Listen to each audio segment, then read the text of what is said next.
Fake news के बारे में तो आजकल आप बहुत सुनते होंगे और आप सोचते होंगे कि फेक न्यूज़ तो कहीं से भी आ सकती है, लेकिन जो बड़ी बड़ी दुनिया की क्रेडिबल न्यूज़ संस्थाएं हैं, बड़ी बड़ी जो न्यूज़ एजेंसी हैं, वो तो आपको हमेशा सही और विश्वसनीय खबरें ही देती हैं। लेकिन आज हम आपको एक बहुत बड़ी अंतर्राष्ट्रीय एजेंसी और अमेरिका के एक बहुत बड़े मीडिया संस्थान जिसका नाम है ब्लूमबर्ग की फेक न्यूज़ के बारे में बताना चाहते हैं। ब्लूमबर्ग ने एक खबर छापी जिसमें कहा गया कि भारत के national security adviser Ajit Doval ने अमेरिका के विदेश मंत्री मार्को रूबियो को यह साफ साफ कह दिया था कि भारत को धमकाकर, दबाव बनाकर या जबरदस्ती कोई फैसला नहीं कराया जा सकता, यानी भारत अमेरिका के दबाव में कभी नहीं आएगा।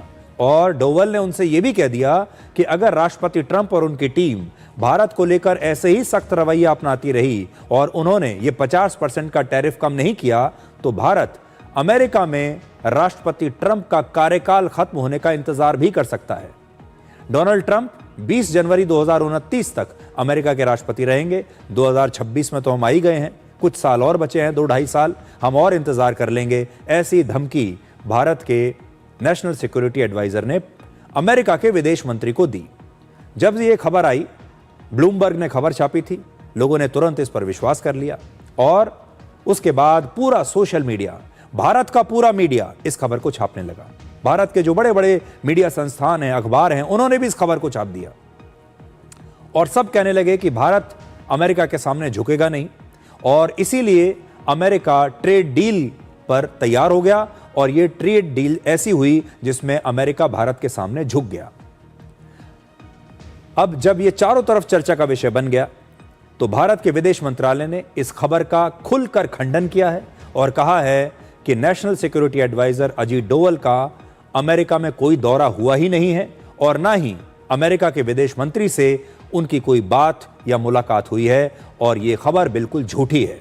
यानी ब्लूमबर्ग की यह खबर बिल्कुल गलत निकली। अब ब्लूमबर्ग या तो इस खबर पर माफी मांगे और या फिर लोगों को यह बताए कि वो अपनी खबर पर आज भी टिका हुआ है और अगर टिका हुआ है तो किस आधार पर टिका हुआ है, यह ब्लूमबर्ग को बताना चाहिए। पिछले महीने ब्लूमबर्ग ने ही एक और खबर छापी थी कि रशिया के 3 ऑयल टैंकर्स अपना तेल बेचने के लिए भारत की एक प्राइवेट कंपनी के पास जा रहे हैं, जिसके कुछ ही घंटों के बाद उस कंपनी ने, जिसका नाम है रिलायंस ने बाकायदा यह स्टेटमेंट जारी किया कि यह खबर बिल्कुल बेबुनियाद है, झूठी है और इस प्रकार की कोई डील नहीं हो रही है। देखिए, रिलायंस डिनाइज ब्लूमबर्ग रिपोर्ट, यह हमने आपको दिखाया है।